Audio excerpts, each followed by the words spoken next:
Je suis Denise Nyakero, la cadette d'une famille de 8 enfants, dont 4 filles et 4 garçons. Je suis orpheline de père et de mère depuis l'âge de 9 mois. Je ne les ai pas connus. J'ai étudié un peu à Kamina et à Kinshasa, au lycée Tobongisa, là où je fais la coupe et couture. Ensuite, je suis allée en Belgique à l'âge de 18 ans. Et là, j'ai connu mon mari quelques années après. Nous avons vécu en Belgique depuis toujours, donc à Leuven, entre autres à Bruxelles. Je l'ai rencontré, il était déjà fils d'opposant. Donc vous pouvez imaginer la vie qu'on menait. On a eu à faire des études, des formations pour pouvoir nous en sortir dans ce combat qui n'était pas facile, mais je ne m'en plains pas.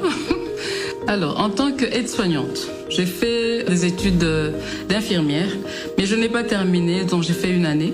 J'avais besoin de travailler à cette époque. En tant que soignante, tout simplement, je travaillais dans différentes maisons de repos, dans des hôpitaux. Et voilà, j'ai fait quand même 10 ans de carrière. C'est vrai que c'était pas facile, c'était un monde que je devais découvrir. Mais par après, j'ai compris que c'est un métier que j'aimais beaucoup. Et voilà qu'en 2017, quand mon mari m'a dit qu'il voulait se présenter aux élections présidentielles, j'avoue que j'ai beaucoup réfléchi. Je me suis dit, bon, est-ce qu'on va y arriver ou pas? Je ne sais pas, mais bon. On est venu, il s'est enrôlé avec nos peu de moyens qu'on avait. Le Seigneur était avec nous. Et là, j'ai compris que ma vie ne sera plus comme avant. Alors, durant la campagne, ce que j'ai remarqué, c'est que vraiment, il y a beaucoup d'attentes. Les gens ont besoin de changement, ont besoin de se sentir valorisés, écoutés surtout et accompagnés dans leur vie. J'étais en face des filles qui n'étaient pas préparées à avoir des enfants. Et j'ai compris qu'il y avait ce problème-là d'encadrement. J'ai vu des enfants qui ne vont pas à l'école, dont les parents, plutôt les mamans, parce que j'ai pas eu à discuter beaucoup avec les hommes, qui me disent que les enfants ne savent pas aller à l'école. C'est des enfants qui sont abandonnés à eux-mêmes. Lorsque je voyais d'autres personnes qui étaient vraiment, qui n'y croyaient plus, qui se disaient que voilà, vous êtes là tout simplement parce que vous voulez qu'on vote pour vous et vous allez nous oublier, vous n'allez rien faire pour nous. C'est qu'il y a des personnes qui ont tellement des blessures, des douleurs ou qui sont désespérées. Vraiment remettre un sourire ou leur donner un peu de chaleur au cœur n'est pas facile. Croyez-moi, c'est pas facile. Et c'est face à cette souffrance que je me suis dit, si on gagne ces élections, et même si on les gagnait pas, je pouvais faire quelque chose, venir en aide aux personnes désespérées, en particulier les femmes. À titre illustratif, un enfant sur 10 meurt avant d'atteindre l'âge de 5 ans. Le saviez-vous? Le mariage précoce avant 18 ans. 43% des femmes âgées de 25 et 49 ans ont déclaré en être victimes. Le saviez-vous? Seulement 3 femmes sur 10 ont accès au marché du travail et majoritairement dans l'informel. Le saviez-vous? 4 filles sur 10 vont à l'école et que seulement 50% d'entre elles ont la chance de terminer le cycle primaire. Le savez-vous? Cette fatalité doit s'arrêter. Je n'ai guère la prétention de tout faire, de tout changer dans ce pays. D'ailleurs, soyez sûrs, je ne saurais y arriver. À chacun son rôle, mais en revanche, j'ai la prétention de m'exprimer, de m'élever en porte-voix et faire savoir à qui veut entendre les situations réelles de mon peuple, de mon pays. Non, je ne resterai pas inerte, ni silencieuse. Je fais le choix, pas simplement de m'exprimer, mais aussi et surtout d'agir. C'est pourquoi je lance aujourd'hui le mouvement Plus Forte. Plus Forte se veut avant tout d'éveiller les consciences des filles et femmes congolaises, de les accompagner dans l'amélioration de leurs conditions de vie ainsi que leur situation actuelle. Ce mouvement repose sur 4 piliers. L'éducation. La génération 2030 est celle d'adolescence d'aujourd'hui. Pour ce faire, je crois qu'il nous faut plus d'investissement dans leur éducation en vue de prévenir le mariage et les grossesses précoces. Nous aurons les femmes plus fortes en 2030 si nous investissons aujourd'hui dans l'éducation de nos filles. La santé. En tant que prestataire de santé et mère, je n'aimerais pas voir une femme mourir en donnant la vie pour des causes qui sont évitables. Je rêve d'une génération de femmes plus fortes, capables de planifier les naissances et de contribuer efficacement au développement de ce beau pays.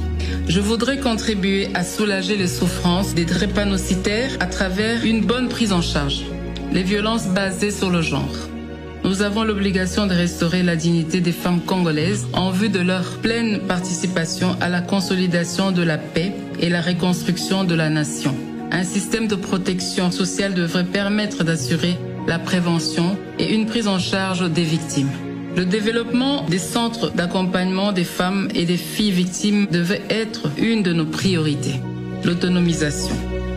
Quand une femme est autonome, c'est toute la société qui en bénéficie. Encourager les initiatives des femmes entrepreneurs et accompagner les activités génératrices des revenus des femmes et jeunes filles vulnérables contribueront à les rendre plus fortes dans le développement harmonieux du pays. Mes chères dames, en tant que première dame, mère de 4 filles, je m'engage à ce que vos problèmes ne soient plus inconnus. Je m'engage à être la porte-parole de vos différentes causes. Et j'invite donc toutes les couches de la population, toutes les classes sociales à se joindre à moi pour que, ensemble, avec amour, nous puissions écrire l'histoire de notre pays et façonner la femme congolaise de demain. C'est au travers de l'effort collectif que la saveur du résultat est agréablement ressentie. Ce sera donc avec l'adhésion de tous et de chacun que nous pourrons prétendre être d'un apport réel au changement attendu avec des femmes congolaises plus fortes. Ensemble, plus fortes.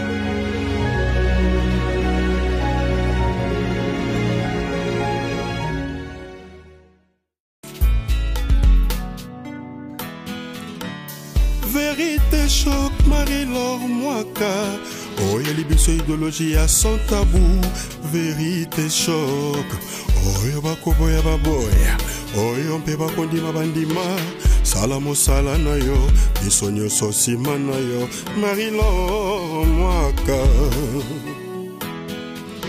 Yosala ONG pona kosunga bo fele yo motema boboto sambe akanisela yo Ifka bemba bilmbuyi pepe omekengeza komubiala tosunga Marie-Laure Mwaka kona biso vérité choc pachanga ibembo vérité choc esalaka passe vérité choc transformaka vérité choc eteaka na communauté vérité choc esungaka tina mabala na biso de Cosmo Coco yoka tolia Marie-Laure Mwaka Jolie likintala trésor bunga na jire kuba blanchare tunga mena Izia mwa mulopo Emeka uka mawaji ome Atlantique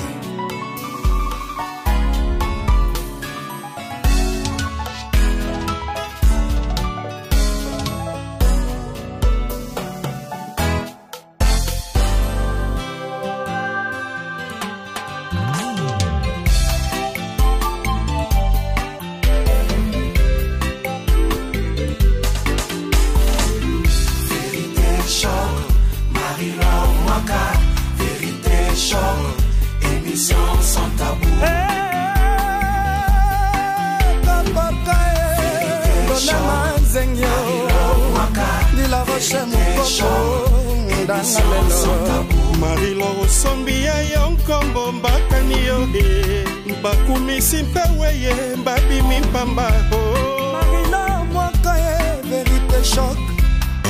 Elle vient en bas des affaires des affaires José Moubiala, Jolie Moubiala Vérité choc. Mawa Marie-Laure Mwaka vérité choc. Émission sans tabou. Marie-Laure motema pembe motema ezanga bino baveuve na baorphelin bazali reconnaissant na babienfait na yo bubula mpona koyeba yo émission sans tabou elobelaka makambo ya mboka epesaka conseil na libala de osente motema ya nonsika ya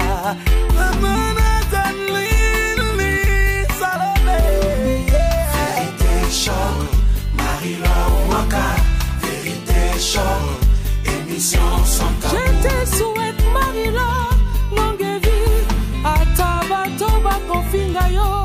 Zéro. Tinanga jolie crise au muto yebisa yo. kobanga te kende toujours liboso J'ai du beauté à Genève, laisse limiter pas.